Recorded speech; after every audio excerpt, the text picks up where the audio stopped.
Pohon tumbang akibat hujan ringan disertai angin kencang melanda 3 titik di Kabupaten Aceh Besar, Sabtu 7 Juni 2025 siang.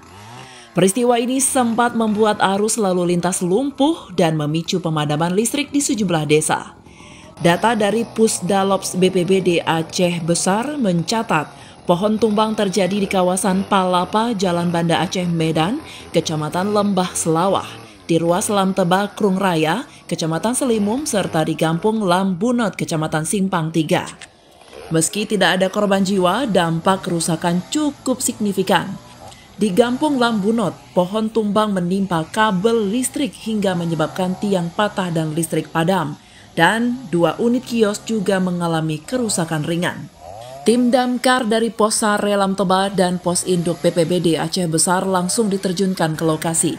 Evakuasi pohon tumbang dilakukan menggunakan mesin sensau dan dibantu oleh personel TNI, Polri, serta masyarakat setempat.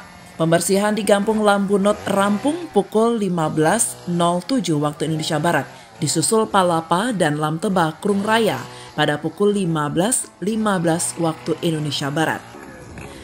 Koordinasi dengan PLN dilakukan untuk memutus aliran listrik sementara selama proses evakuasi berlangsung. Arus lalu lintas kini kembali normal. BPBD menghimbau warga tetap waspada terhadap potensi cuaca ekstrim yang diperkirakan masih akan terjadi dalam beberapa hari ke depan. Dari Aceh Besar, Kanal Inspirasi TV melaporkan.